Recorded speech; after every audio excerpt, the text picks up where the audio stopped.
My name is Rosalind Keaton, and I never thought I'd be telling a story like this. For 67 years, I've believed in kindness, patience, and the unbreakable bond between a mother and her child. But nothing can prepare you for the day you realize someone you welcomed into your family is quietly trying to erase you from it. You might actually regret missing out on this dramatic story. So before you sit down and listen, take a moment to like the video and subscribe to Grace's Truth.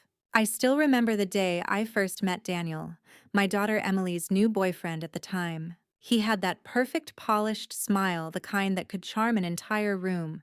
Emily brought him over for dinner, saying she couldn't wait for me to meet the man who made her feel special. Daniel walked into my home carrying flowers and a bottle of wine, his handshake firm, his gaze unwavering. Everything about him screamed confidence, almost too much. As we sat at the table, he complimented everything: my cooking, my home, my career as a nurse before retirement. But there was something in his eyes that didn't match his words. It was subtle, but I caught it. A flicker of calculation, like he was already sizing up his place in our lives. Emily was glowing, her cheeks flushed with excitement, and I didn't want to be the cynical mother who questioned her happiness. So I smiled. I served dessert, and I told myself to trust her judgment. But even that night, there were small signs. Little things you'd miss if you weren't paying attention. He cut her off mid-sentence a few times, laughing over her story to tell his own. He brushed off her opinions with a charming, "Oh, Emily, you're so cute."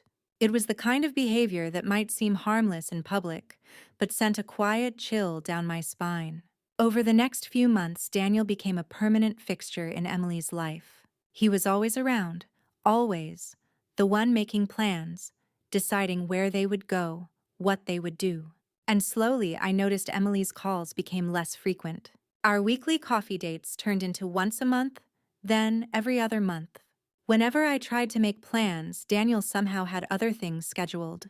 I told myself it was normal. Emily was in love, building her own life. That's what mothers want for their children, right? To see them happy, independent. But there's a difference between independence and isolation, and I was starting to sense which one this was. The night Daniel proposed, Emily called me sobbing with joy. I congratulated her, my voice trembling with both pride and unease. When she asked me to help plan the wedding, I said yes, of course I would. But deep down, I felt like a guest, not a mother of the bride. On the day of the engagement dinner, Daniel's true colors peeked through. While everyone toasted the happy couple, he leaned toward me and said with that same charming grin, "Rosalind, I hope you're ready to give Emily some space. She's got a husband now. She won't need her mommy as much." I forced a laugh, but my chest tightened. The words were playful, but the message was clear. He didn't want me around. That night, lying awake in my quiet house, I stared at the ceiling and asked myself if I was imagining it. Was I just an overprotective mother who couldn't let go? Or was Daniel really trying to push me out of Emily's life? I didn't know it yet. But that engagement dinner was the first step toward one of the most heartbreaking, infuriating experiences of my life. And as much as I wanted to believe Daniel's intentions were good, I would soon find out just how far he was willing to go to cut me off from my own daughter, and just how far I was willing to go to fight back. The weeks after the engagement dinner felt different, heavier somehow. Daniel had made his intentions clear that night with that sly remark, and I couldn't shake the unease that gnawed at me. Still, I told myself to be patient. Emily deserved to enjoy her engagement without me clouding it with suspicion. I tried to be involved in the wedding planning, offering to help with the flowers, the guest list, even her dress shopping. But every time there seemed to be a barrier. "Oh, Mom, Daniel already booked someone for that," Emily would say lightly. Or Daniel thought it would be easier if we handled this ourselves. Bit by bit, I felt my role as mother of the bride shrinking into nothing. The final blow came when Emily told me Daniel wanted a smaller bridal party and suggested I not walk her down the aisle. I don't want it to feel too old-fashioned," Emily said awkwardly over the phone. Her voice sounded rehearsed, like she was repeating something Daniel had told her. I swallowed the lump in my throat and said, "Sweetheart, whatever makes you happy." But when I hung up, I sat there in my quiet kitchen staring at the cold cup of tea in front of me. For the first time, I felt like an outsider in my own daughter's life. Daniel's tactics became more obvious as time passed. Whenever I called, he was the one who answered. Emily's busy, Rosalind. I'll have her call you back. She rarely did. When I suggested meeting for lunch, Daniel would chime in. Oh, we already have plans that day. At family gatherings, Daniel would monopolize every conversation. If I tried to talk to Emily, he'd interrupt with some joke dismissing my words like I was an overbearing parent who didn't know when to let go. I started to notice how Emily looked at me. Less, spoke less, deferred to Daniel's opinions. It was like she was slowly slipping away, and I was powerless to stop it. One Sunday afternoon, I stopped by their new apartment unannounced, something I'd never done before. Emily opened the door surprised but happy to see me. We sat on the couch talking quietly about wedding details, and for a moment, it felt like old times. Then Daniel came home. He froze in the doorway, his expression carefully neutral. Oh, Rosalind. Didn't know we had company today. I just wanted to drop something off for Emily, I said with a smile, holding up the little box of cookies I'd baked. Daniel's lips curved into a polite grin, but his eyes were cold. Next time, maybe give us a heads up. We've been really busy. Emily glanced at him nervously, and I felt the air shift like I wasn't welcome in my own daughter's home. That night, as I washed the empty cookie tin in my sink, I realized something horrifying. Daniel wasn't just trying to set boundaries. He was systematically cutting me out of Emily's life. The final confirmation came a week later when I overheard him on the phone. I'd stopped by to drop off a wedding invitation for a family friend who didn't have email. As I waited in the hallway for Emily to get her shoes, Daniel was in the kitchen talking quietly but sharply. She's too involved, Emily. You need to grow up and stop letting your mom control you. If you want our marriage to work, you can't keep running to her for everything. I froze, my heart pounding. Emily said nothing. When Daniel left the room, she finally looked at me, guilt flickering in her eyes. Mom, he wants us to have our own space. I nodded slowly, forcing a smile I didn't feel. Of course, honey. You're building your own life. But inside, something shifted. For months, I had hoped Daniel would grow kinder, that Emily would see through the cracks in his perfect facade. But now I knew, if I stayed quiet, I would lose my daughter completely. Still, I didn't argue. I didn't fight. I simply went home, sat in my favorite chair, and let the silence settle around me. It was in that silence that my resolve hardened. I didn't know exactly how yet, but one thing had become crystal clear. If Daniel wanted me gone, he was about to learn just how dangerous a quiet woman could be. The wedding day arrived faster than I could have imagined. Emily had always dreamed of a spring wedding, soft blossoms, a pastel palette, and the kind of sunshine that felt like a blessing. I wanted so badly for her day to be perfect, to be filled with nothing but love and joy. But even before I stepped foot into the venue, I felt the sting of exclusion. I arrived early, wearing the pale lavender dress Emily and I had chosen together months ago, back when she still looked at me as her best friend and not as some obligation. My heart swelled as I saw her in her gown. She looked radiant, like the little girl who used to run barefoot in our backyard, laughing without a care in the world. Mom, she said, rushing to hug me. For a brief, beautiful moment, it was just us again. Then Daniel appeared, and the moment shattered. Rosalind, glad you could make it, he said with that polished grin. His tone felt like a dagger hidden in velvet. I brushed it off, determined not to let anything ruin Emily's day. But as I looked around, I realized something was wrong. My name card for the ceremony wasn't with the family. It was tucked away at a table near the back, close to the catering station. Confused, I walked to the planner. Excuse me, I think there's been a mistake. This is the bride's mother. The planner checked her list. I'm sorry, ma'am. This is the seating arrangement the groom provided. It felt like a punch to the stomach. I stood there holding the little card with my name on it, heat rising in my chest. Guests passed by, oblivious to the humiliation blooming in my heart. During the ceremony, my view of my daughter exchanging vows was partially blocked by a decorative column. I could barely hear her voice as she promised forever to a man who was already chiseling me out of her life. The reception wasn't any better. The family photos, the ones every mother dreams of, were taken without me. I wasn't invited to the head table. When it was time for the speeches, Daniel gave a sugary toast about family, his arm wrapped around Emily while my glass of champagne sat untouched. I felt invisible, and yet through the pain I stayed silent, because this wasn't the moment to fight. When I got home that night, the house felt emptier than ever. I slipped off my shoes and sat on the edge of my bed, staring at the framed photos on my nightstand. Emily at her high school graduation, Emily holding her newborn niece, Emily, laughing on a summer day. Tears burned my eyes, but none fell. That night, I realized something fundamental. If I confronted Daniel now, he'd only tighten his grip on her. Daniel was clever. He didn't scream or insult me directly. His cruelty came in whispers, in quiet decisions that chipped away at my place in Emily's life. If I lashed out, he'd paint me as the overbearing mother who couldn't let go. No, I had to be patient. The weeks after the wedding were worse. Calls became rarer. Texts went unanswered. Emily always had plans when I asked to see her. Once, when I finally reached her on the phone, I heard Daniel in the background. "Why does she need to know everything we're doing?" Emily's voice was soft, almost pleading. "She's my mom, Daniel." But she didn't finish her sentence. That was the night I decided something had to change. I started paying attention. I noticed how Daniel controlled the conversation whenever we were together, how Emily's laughter didn't quite reach her eyes anymore. He spoke for her, planned for her, even ordered her meals at restaurants. I knew I couldn't just march in and demand my daughter back. That would only drive her further away. So I waited. I watched, and I began to make mental notes of every subtle red flag Daniel revealed. At first, I didn't know what I was looking for: proof. A mistake.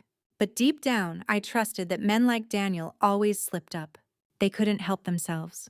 And when they did, I'd be ready. After the wedding, Daniel's grip on Emily only tightened. Every time I tried to reach out, he was there like a gatekeeper, filtering what she heard, what she saw, and even what she felt. At first, I told myself to be patient. Newlyweds often get wrapped up in each other. Maybe this was just a phase. But as months passed, it became clear this was not just married life. It was control. Whenever I called, Daniel seemed to be the one answering. "Emily's busy right now, Rosalind," he'd say smoothly. "She'll call you back later." But she rarely did. When I texted Emily directly, responses came hours, sometimes days later. And when she did reply, her messages were brief, as though she were afraid Daniel might be watching. The most painful part was how subtle it all was. Daniel never raised his voice at me, never said anything overtly cruel. Instead, he chipped away at my place in Emily's life with small, deliberate actions. If I invited them to dinner, he'd say they already had plans. If I suggested visiting, he'd mention how overwhelmed Emily was. I started to feel like I was intruding on my own daughter's life. One Sunday afternoon, desperate to see her, I decided to take a chance. I baked Emily's favorite lemon cookies, something that had always made her light up, and stopped by their apartment unannounced. When Emily opened the door, her face lit up. "Mom, what a surprise." We sat on the couch sharing cookies and chatting about her new job. For a brief moment, I felt hope. Maybe things weren't as bad as I feared. Then the door opened and Daniel stepped in. He froze when he saw me, his smile flickering for just a second. "Oh, Rosalind, I didn't know we had company today." "I just brought some cookies for Emily," I said lightly, holding up the tin. Daniel walked over, kissed Emily on the cheek, and said, "Next time, maybe text first." "We've had a long day." Emily's smile faltered. "It's fine, Daniel. Mom just wanted to visit." Daniel's expression softened, but I saw the flash of irritation in his eyes. That tiny moment told me everything he hadn't expected me to come without permission. As I left that evening, Emily hugged me tightly. "Thanks for coming, Mom. I miss you." I held her close, swallowing back tears. "I miss you too, sweetheart." But deep down, I knew Daniel would make sure moments like this became rarer. A week later, I got my proof. I had stopped by again, this time to drop off an invitation for a family friend's birthday party. Emily was getting ready in the bedroom, and Daniel was in the kitchen on the phone. "She's too involved, Emily," he said sharply, his voice low but firm. "You need to grow up. If you want our marriage to work, you can't keep running to your mom for everything." I froze in the hallway, my chest tightening. Emily didn't respond right away. I could feel the weight of her silence. Daniel continued, "We're a family now. She needs to learn her place." When he left the room, Emily looked at me, guilt written all over her face. "Mom, he just thinks we need boundaries." Boundaries. The word felt like a slap. That night, I sat in my quiet living room staring at the framed photos of Emily growing up, her first ballet recital, her graduation the day she got her first job. And something inside me shifted. For months, I'd held back, telling myself it wasn't my place to interfere. But watching Emily fade under Daniel's influence made me realize that silence was no longer an option. I didn't lash out. I didn't argue. Instead, I decided to do something Daniel would never expect. I would wait, I would watch, and I would be ready to act when the time came. The turning point came one late evening, months after that uncomfortable hallway encounter. I had been trying to keep some form of connection with Emily, occasional texts, short calls when Daniel wasn't around, but it was obvious my daughter was slipping further and further away. Every time I spoke to her, she sounded muted, as though part of her vibrant personality had been dimmed. She laughed less, shared less. Even the way she spoke felt rehearsed, like she was always measuring her words. Then one night I stopped by to drop off some mail that had been delivered to my house by mistake. I wasn't planning to stay, but as I walked up the hallway I heard voices, Daniel's voice, sharp and cold, carrying through the door. "She needs to stop calling you so much, Emily. You're married now. You don't need her approval for everything." Emily's voice was small. "She's my mom, Daniel. I don't want to hurt her." "You're not hurting her. You're setting boundaries. If she can't respect that, then maybe she doesn't need to be such a big part of our lives." The words hit me like a knife. My daughter didn't respond, and that silence was more painful than anything Daniel had said. I knocked on the door, and Emily quickly opened it. Her eyes widened when she saw me. "Mom, I didn't know you were coming by." Daniel appeared behind her, his face carefully neutral. "Rosalind, dropping something off again?" "Yes," I said calmly, handing Emily the envelope. "Some mail came to my house by mistake." Daniel's smile didn't reach his eyes. "Well, thanks for bringing it." I left without saying more, but inside, my emotions were a storm. That night, sitting in my living room, I realized something terrifying. Daniel wasn't just isolating Emily from me.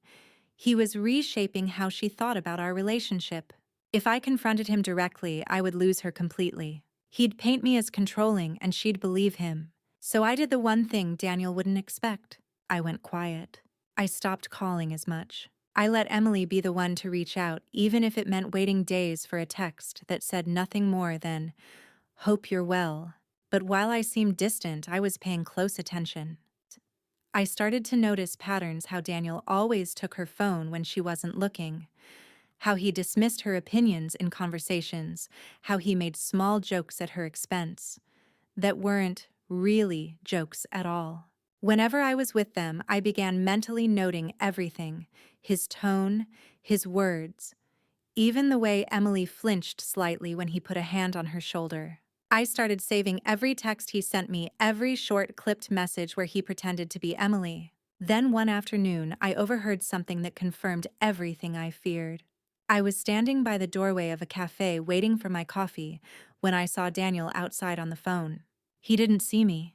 "Don't worry about her," he was saying to someone. "Emily won't have time for her mom once the baby comes. She'll be too busy. Besides, I've already got her thinking Rosalind is too overbearing. It's just a matter of time. A baby." Emily hadn't even told me she was pregnant. I felt my chest tighten, my breath catching in my throat. Daniel wasn't just cutting me out. He was planning to remove me from my grandchild's life before it even began. When I got home that night, I sat in my armchair staring at the quiet, empty room around me. My mind was racing. I realized that if I didn't act soon, I would lose Emily forever. But I also knew Daniel was smart. If I confronted him openly, he'd twist everything, making Emily believe I was the problem. No, I had to be strategic. I decided to let Daniel think he'd won, that I was stepping back, giving them space. Meanwhile, I would gather everything I needed. I started saving texts, emails, and even little moments of disrespect I could describe in detail. I also reached out to a trusted friend, a lawyer who had helped me years ago with estate planning. "I need advice," I told her quietly over the phone. Not legal action. Not yet. But I think my daughter's husband is trying to manipulate her into cutting me out completely. She listened patiently, then said, Rosalind, this is about control. If you fight openly, you'll lose. But if you wait, if you get proof, he'll ruin himself without realizing it. That night, for the first time in months, I slept with a strange sense of calm. Because Daniel had made one fatal mistake. He underestimated me. After that night, everything changed for me. Outwardly, I played the role Daniel expected, the quiet, distant mother who had finally accepted boundaries. I called less, visited less, and when I did see them, I kept my words soft and agreeable. Daniel looked almost smug in those moments, as though my silence confirmed his victory. But what he didn't know was that every time we interacted, I was taking mental notes. I started writing everything down in a small leather-bound notebook. Dates, times, exact words he said, and how Emily reacted. It wasn't just about having proof.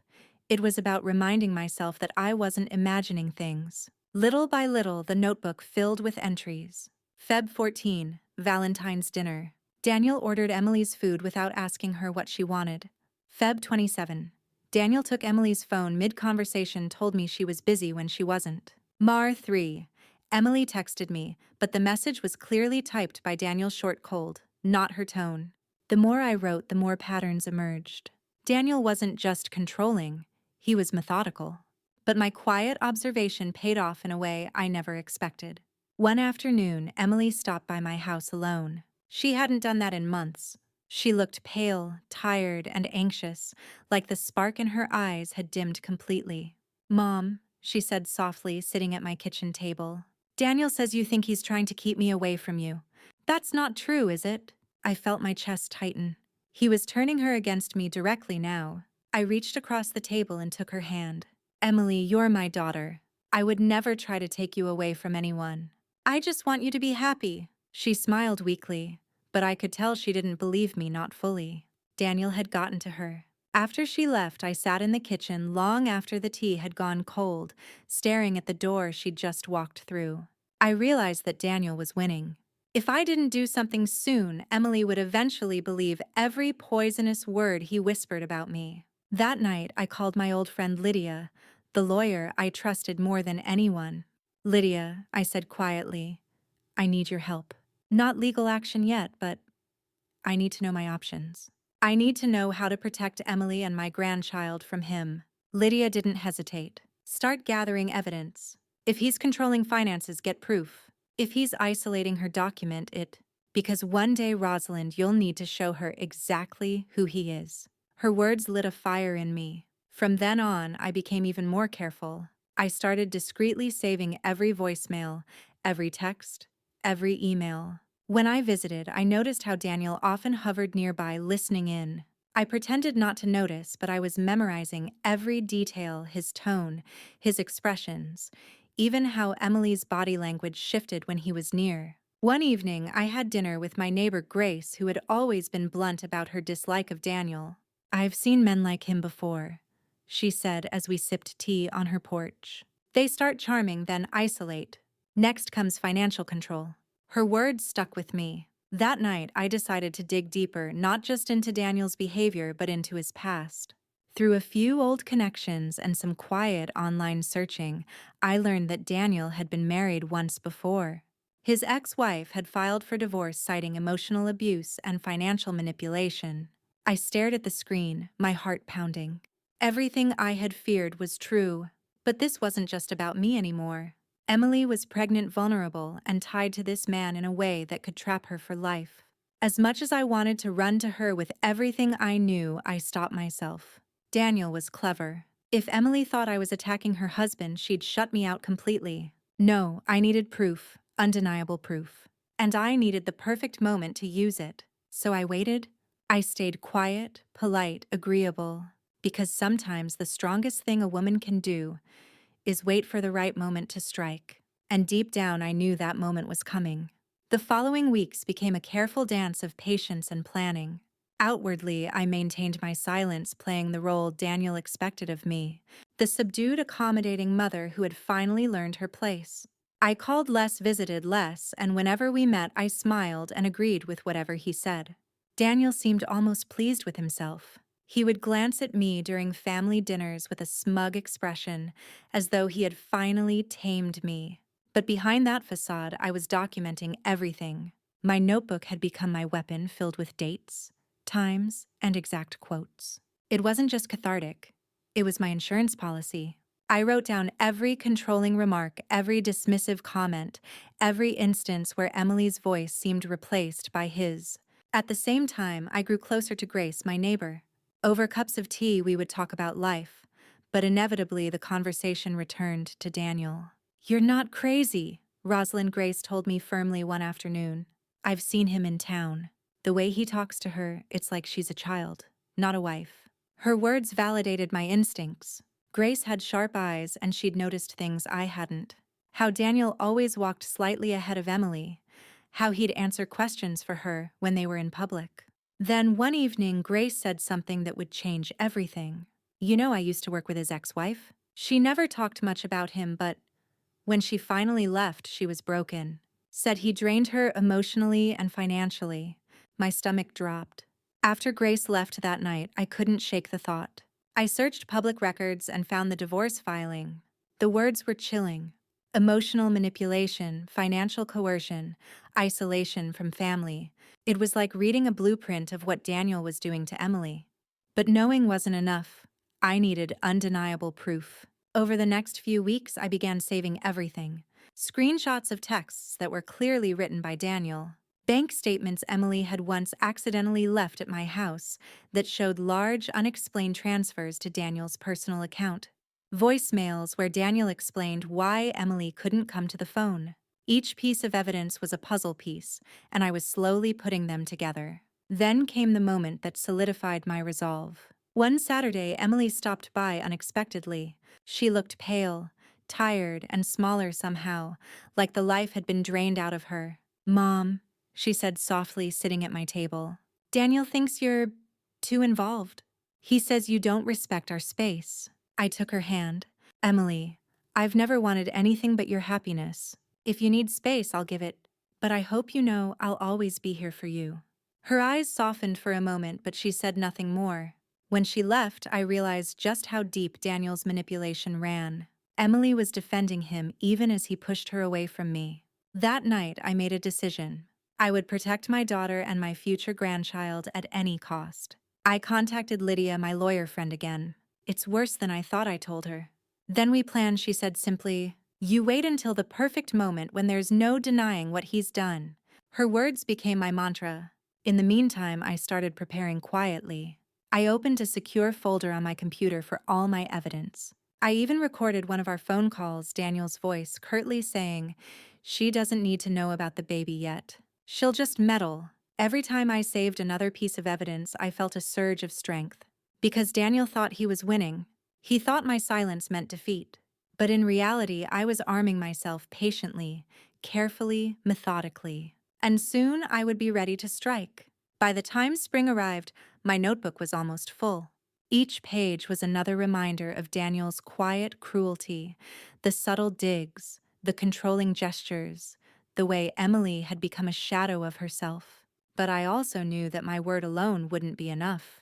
Daniel was too clever, too careful. If I tried to confront him without undeniable proof, he would twist the story, convincing Emily I was just a bitter, overbearing mother who couldn't let go.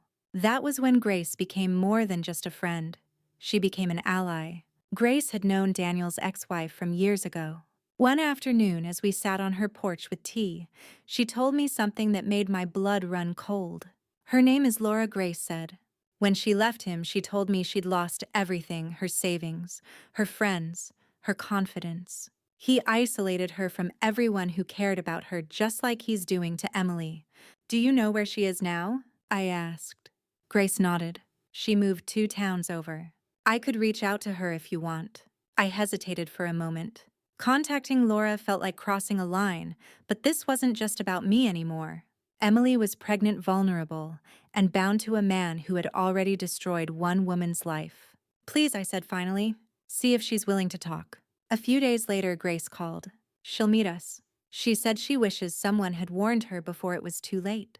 The following Saturday, we met Laura at a quiet cafe. She was a slender woman in her early 40s, her eyes tired but kind. When she saw me, she reached out and squeezed my hand. "I'm so sorry," she said softly. "If he's doing to your daughter what he did to me, you need to be careful." Laura told me everything: how Daniel had charmed her family at first, then slowly isolated her from everyone. How he took control of their finances, made decisions without her input, and convinced her she was incapable of managing her own life. "By the time I realized what he was doing, I had nothing left," Laura said. "He left me with debts I didn't even know I had." She slid a small envelope across the table. "These are copies of some of our old financial records. I don't know if they'll help, but I don't want anyone else to go through what I did." I held the envelope like it was a lifeline. That night, I went through the papers. The similarities were chilling: large transfers to Daniel's personal accounts, unexplained credit card charges, loans taken out in Laura's name. I compared them to the bank statements Emily had accidentally left at my house months ago. The patterns were nearly identical. Daniel wasn't just isolating Emily. He was financially draining her, just like he had done to Laura. With Laura's help, I now had something concrete: proof of a repeated pattern of manipulation. But I still needed the right moment. I couldn't simply show Emily the evidence. Daniel had her so tightly wrapped around his finger that she would defend him, maybe even cut me off completely for meddling. So I waited. I continued to play the role of the quiet, agreeable mother. I smiled when Daniel made smug comments at dinner. I nodded politely when he spoke over Emily. But inside, I was stronger than ever. Because now I wasn't just waiting for him to slip up, I was preparing for the day when I would pull the ground out from under his feet. And that day was coming sooner than he thought. One evening, Emily called me for the first time in weeks. Her voice was shaky. "Mom, Daniel wants to make some changes to our accounts. He says it'll be easier if everything's under his name for now. Do you think that's a good idea?" I felt my heart pound, but I forced my voice to stay calm. "Sweetheart, you're an adult. You have to make your own choices. But, whatever you do, make sure you understand everything before you sign." There was a long pause. "I will. Thanks, Mom." When I hung up, I knew. Daniel was getting greedy, and greedy men always leave a trail. The call from Emily haunted me for days. The fact that Daniel wanted everything in his name confirmed my worst fears. He wasn't just trying to control her, he was preparing to trap her financially. I knew this was the moment I had been waiting for. His greed was about to be his undoing. The next week, Emily stopped by my house. She looked exhausted, her usual glow replaced with a kind of quiet resignation. She held a stack of papers in her hand. "Daniel wants me to sign these," she said softly, sitting at my kitchen table. "He says it's just easier if everything's under his name until after the baby's born. He says it'll protect me from stress." I kept my voice calm. "Did you read all of it?" Emily shook her head. "Not really. I trust him." The words broke my heart. My daughter, once so independent and vibrant, was now second-guessing herself, unable to see the man manipulating her. "Sweetheart," I said gently, "why don't you let me look at these before you sign? Just so you're sure." She hesitated, then nodded. "Okay. But don't tell Daniel I showed you. He hates when I involve you in our decisions." When she left, I went straight to my desk and read every page. It was worse than I thought. The papers essentially gave Daniel full control of Emily's accounts, her assets, even her future inheritance. It was a financial noose disguised as convenience. I scanned every page, saving copies into the secure folder I had built over months. Then I called Lydia. "This is it," I told her. "He's trying to take everything." Lydia listened as I explained the situation. "Rosalind, you have more than enough proof now. But you can't just show Emily the papers. He'll spin it. You need a moment where he exposes himself in front of her." As if the universe was listening, that moment came sooner than I expected. 2 days later, Emily called me in tears. "Mom, we had a fight." Daniel said. "He said I was acting stupid for not signing the papers yet. He said you were just filling my head with doubts." I took a deep breath. "Emily, can you come over tomorrow? I just want to talk." The next day, Emily arrived with the papers. She sat at my table, her hands trembling. I don't know what to do. He gets so angry when I hesitate. I reached across and held her hands. Emily, I'm going to show you something. But you have to promise me you'll keep an open mind. She looked at me nervously but nodded. I opened my laptop and pulled up the folder. One by one, I showed her the evidence screenshots of texts Daniel had sent pretending to be her copies of bank statements, showing money transfers, and, finally, Laura's divorce documents. This is what he did to his ex-wife, I said softly. And this is what he's trying to do to you. Emily's face went pale as she read the papers. This can't be real. He wouldn't. Sweetheart, I said gently, you already feel it. You felt it for months. This is who he is. Tears welled in her eyes. I didn't want to believe it. I hugged her tightly, my heart breaking for her. You don't have to decide what to do right now. But promise me you won't sign those papers.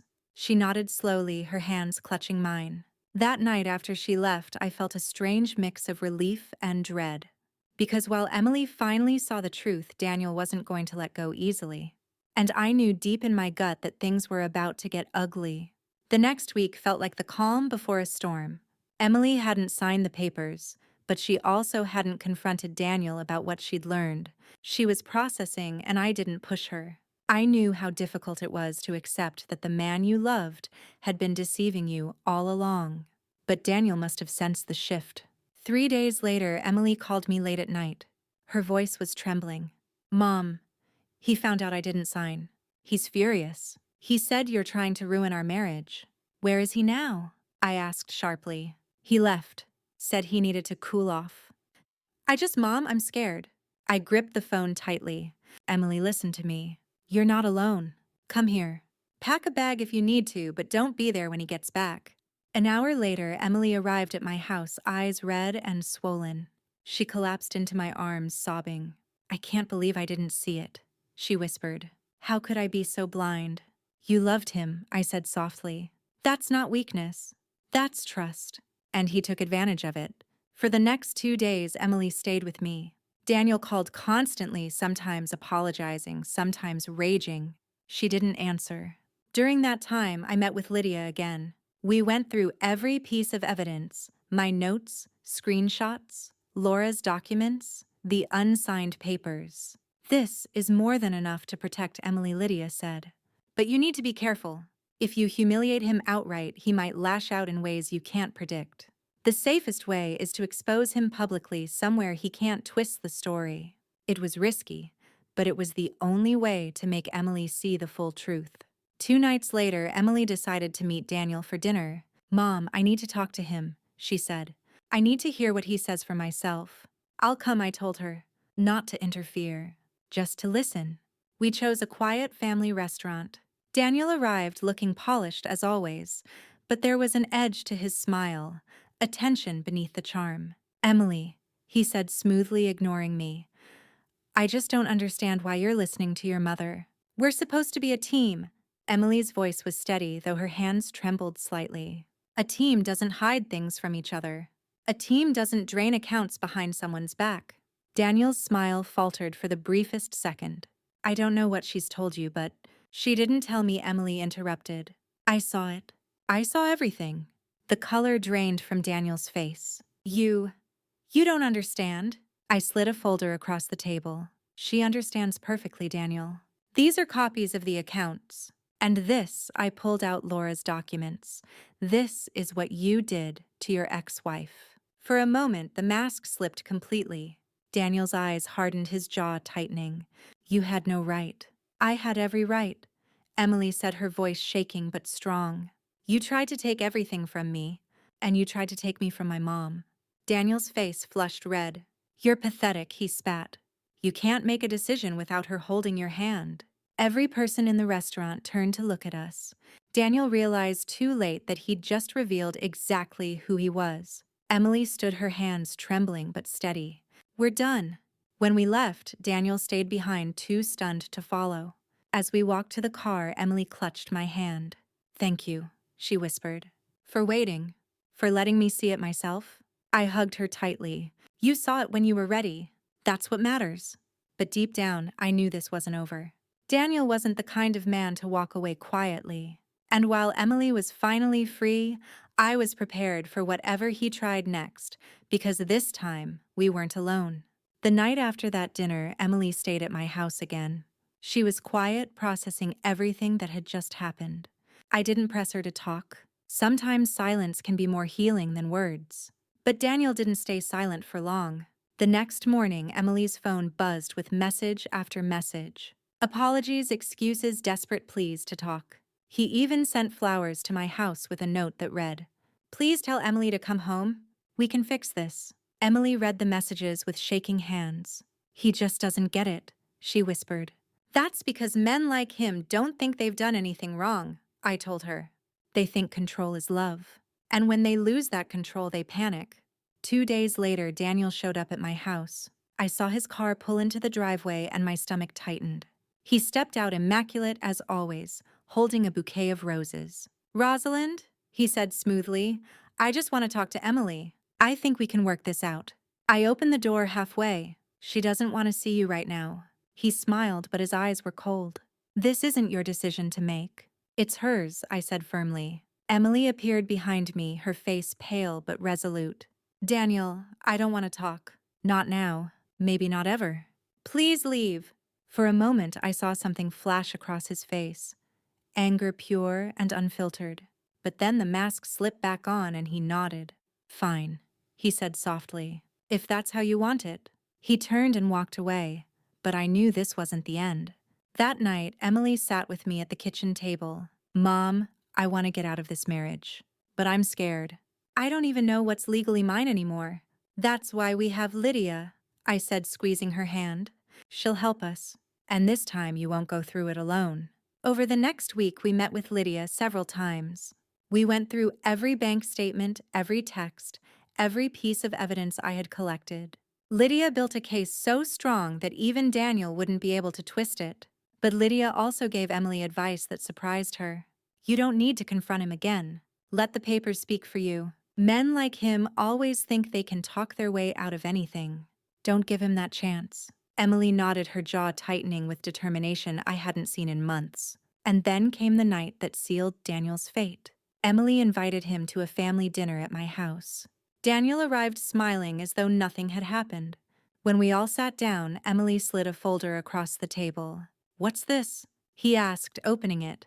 "Divorce papers," Emily said, her voice steady. Daniel laughed, a hollow, incredulous sound. "You're joking." "I'm not," Emily said calmly. "I know everything, Daniel. The accounts, the lies, the way you tried to cut me off from my own mother." His eyes darted to me, cold and furious. "You did this." "No," I said softly. "You did this to yourself." For the first time, Daniel didn't have a clever reply. He just sat there, his hands tightening on the papers, his face pale. Emily stood up. "You can leave now. We're done." Daniel's mask cracked then. "You'll regret this," he hissed, his voice low and venomous. But Emily didn't flinch. "No, Daniel. I'll finally have my life back." He left without another word, slamming the door behind him. That night, as Emily and I sat on the couch together, she leaned her head on my shoulder. "Mom," she whispered, "thank you for waiting, for not forcing me to see it before I was ready." Tears filled my eyes as I kissed the top of her head. "You saw him for who he really was. That's all I wanted." But I knew Daniel well enough to understand that he wouldn't go quietly. And as much as Emily had taken her power back, I still had one final card to play, one last step to make sure Daniel could never hurt her again. Daniel didn't disappear after that dinner. If anything, his attempts to get Emily back became more desperate and more dangerous. At first, it was constant messages.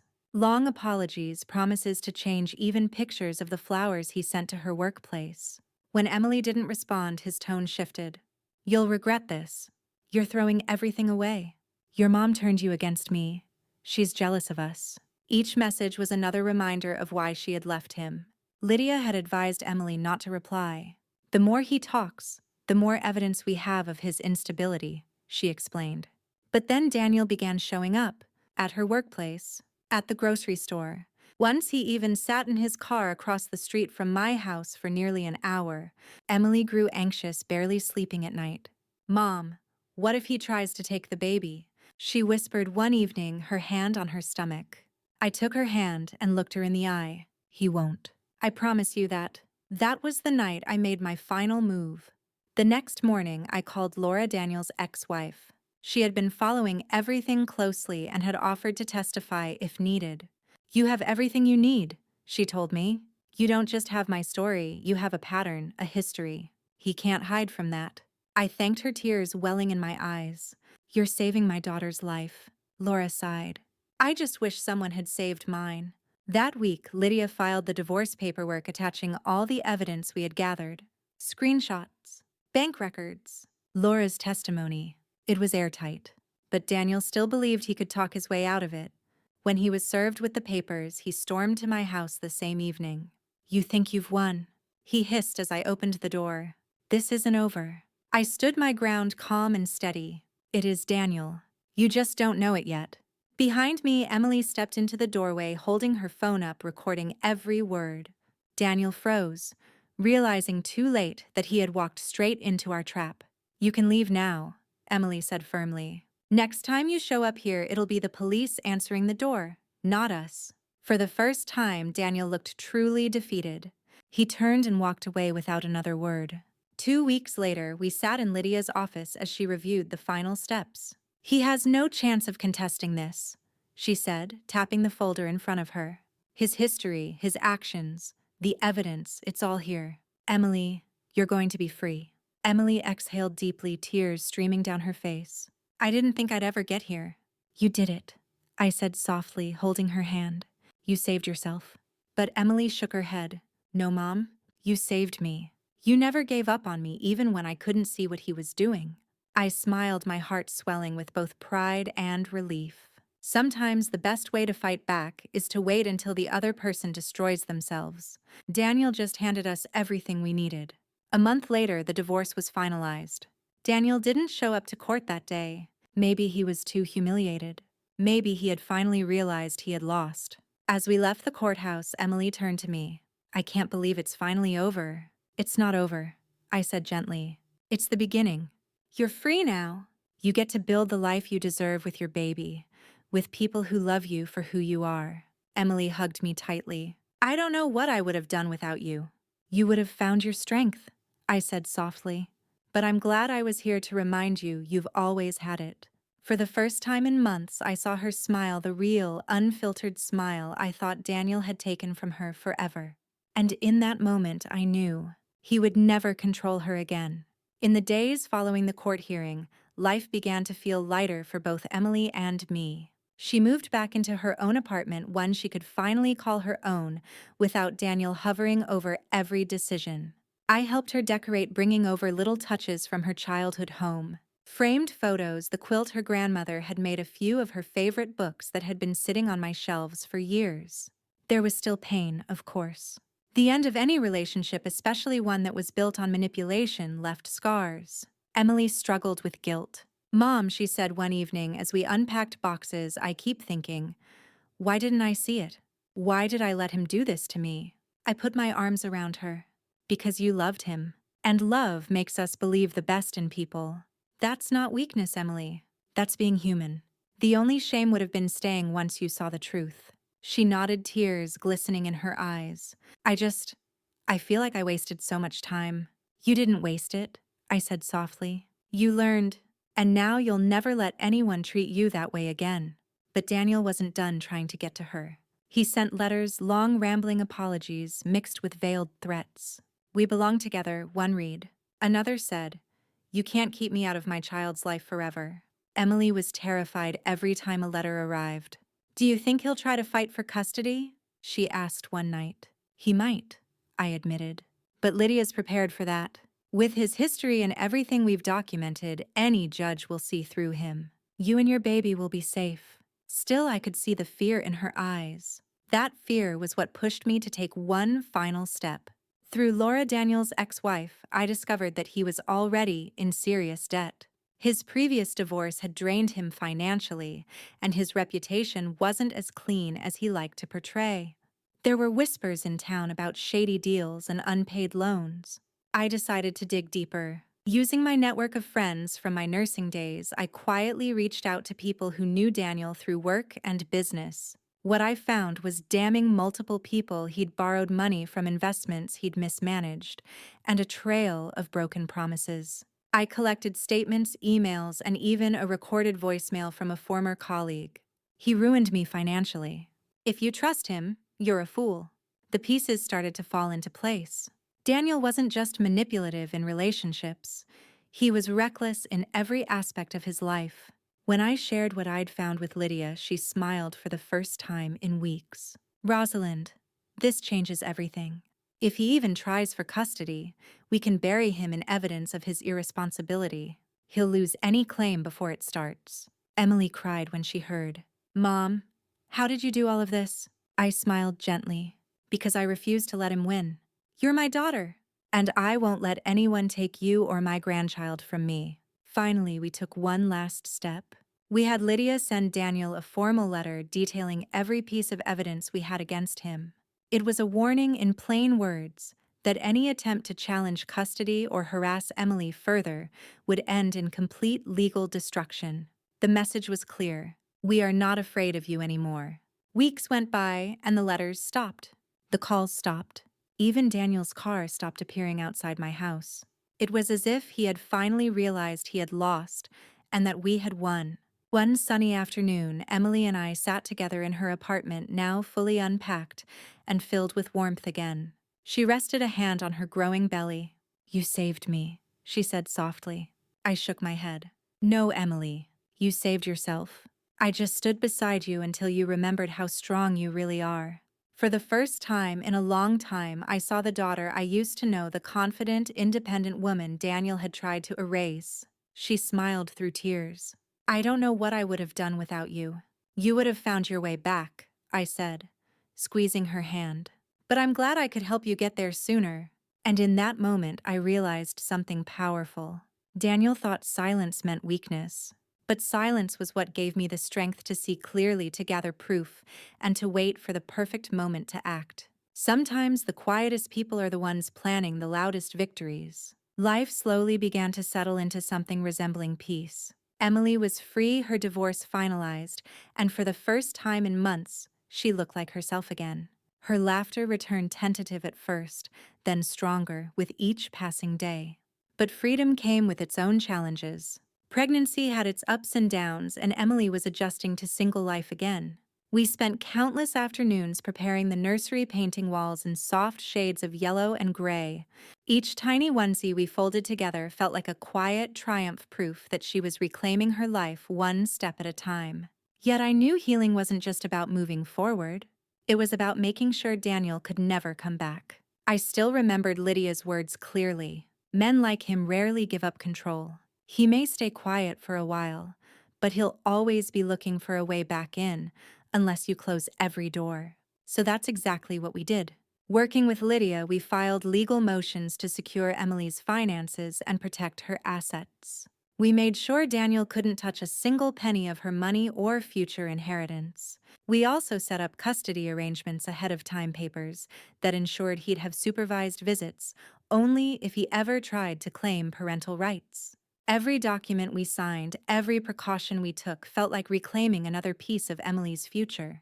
One afternoon, Grace came over to visit. She'd been such an important part of this journey, and I wanted her to see how far Emily had come. You look like yourself again, Grace said warmly, hugging Emily. Emily smiled softly. I finally feel like myself again. Grace turned to me, her eyes glistening. You saved her, Rosalind. You never gave up. I shook my head. I just waited until she was ready to see the truth. That was the hardest part, waiting. Grace squeezed my hand. That's what makes you strong. You let him think he was winning, but you were planning the whole time. A week later, Daniel sent one final message, short, bitter, and full of venom. You'll regret this. You're nothing without me. Emily looked at the message, then deleted it without replying. I'm done with him, she said simply. For the first time, I believed her completely. As the weeks passed, we began to focus on the future: doctor's appointments, baby showers, and late-night conversations about the kind of life Emily wanted to give her child. One night, while we were folding tiny baby clothes, Emily looked at me and said, Mom, I don't know what kind of man my child's father is going to grow up to be, but I do know the kind of woman I want them to become someone like you. Strong, patient, someone who never stops fighting for the people they love.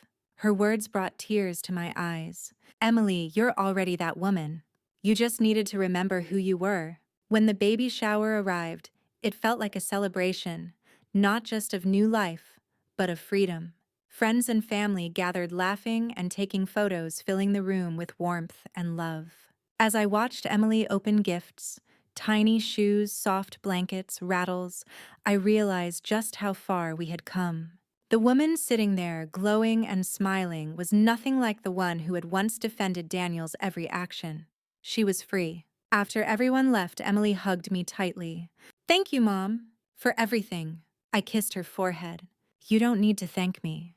You saved yourself. I just stood by you until you found your strength again."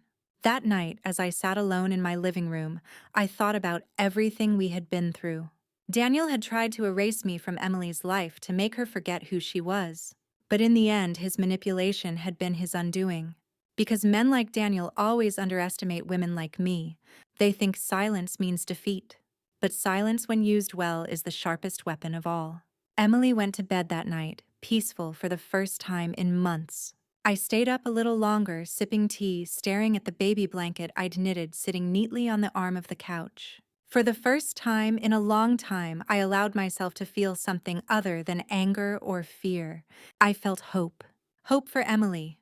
Hope for my grandchild. Hope for the life they would have free from Daniel's shadow.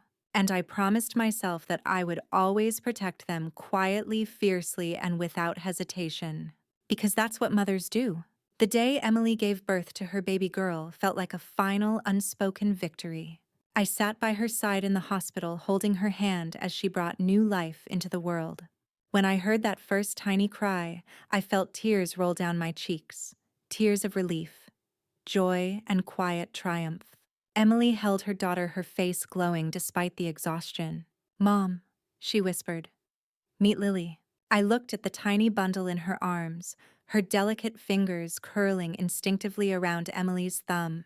My heart swelled so much it felt like it might burst. "She's perfect," I said softly. Emily smiled through her tears. "She's the reason I'm glad I left Daniel. I didn't want her to grow up thinking that kind of love was normal." I brushed a tear from her cheek. "She's going to grow up knowing exactly what strength looks like because she has you." In the weeks that followed, life finally found a peaceful rhythm.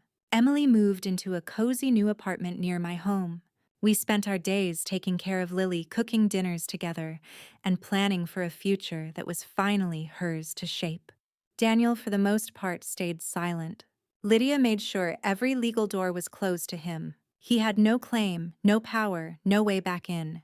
The few bitter messages he tried to send were met with silence. And silence, I realized, was the most powerful answer of all. One afternoon, as Emily rocked Lily to sleep, she turned to me. "Mom, do you ever wish you'd done things differently? That you'd fought louder sooner?" I thought for a long moment. No. If I had yelled, accused, or tried to force you to see the truth, he would have won. You had to see it for yourself. And I had to trust you enough to wait. Emily's eyes filled with tears. "Thank you for not giving up on me." I reached out and squeezed her hand. A mother's love is patient. It doesn't scream. It doesn't demand. It just stays. And when the moment is right, it acts. A month later, we had a small gathering at my house to celebrate Lily's first month. Grace was there along with Laura, who had become like family after everything we'd been through. Laura held Lily gently, her eyes soft. "She's beautiful," she whispered. "I'm so glad Emily got out before it was too late." Emily hugged her. "Thank you for helping my mom help me. I don't know what I would have done without you both." Laura smiled sadly. "I just wish someone had been there for me. But I'm glad I could be there for you." That night, after everyone left, Emily sat with me on the porch watching the stars. "I feel free," she said quietly. "Like I can breathe again." I smiled, tears pricking my eyes. "That's all I ever wanted for you." Sometimes I think back to those months of silence, those long, lonely days when I felt powerless. But I know now that it was in those moments that I became strongest. Because silence isn't weakness. Silence is strategy. It's gathering proof while the other person thinks they've already won. It's choosing the exact right moment to speak and making sure your voice is the last one they ever hear. As I looked at Emily and Lily that night, I felt a profound sense of peace. Daniel had tried to erase me from my daughter's life, but in the end, he had only made us stronger. And for the first time in a long time, I knew we were safe. Safe, free, and finally happy. Because sometimes the sweetest revenge isn't loud or dramatic. Sometimes the sweetest revenge is simply living well surrounded by love, while the person who tried to break you fades quietly into irrelevance. And that was exactly what we had done. Looking back, I realized that everything Daniel did, the charm, the manipulation, the control, was designed to make me doubt myself. He wanted me to react in anger to prove his narrative that I was an overbearing mother. But silence became my greatest weapon. I waited. I watched. And when the time came, I exposed him in a way he couldn't twist or deny. Emily found her strength, and in doing so, she found herself again. That's the thing about manipulation. It only works as long as you don't see it. Once you do, its power evaporates. Daniel thought he had won. He thought my silence meant surrender. But my silence meant strategy. And in the end, we didn't just win, we reclaimed everything he tried to take. Lily will grow up never knowing the kind of man her father really was. She'll know love's safety and the strength of women who refused to be controlled. To anyone listening who has been through something similar, you are not weak for staying silent. You are strong for surviving. And sometimes the most powerful thing you can do is wait until the truth speaks for itself. Have you ever known someone who tried to control or isolate a loved one? What did you do? Share your stories in the comments below. Your voice might give someone else the courage to take back their life. And don't forget to subscribe to Grace's Truth for more powerful emotional stories of resilience and poetic justice.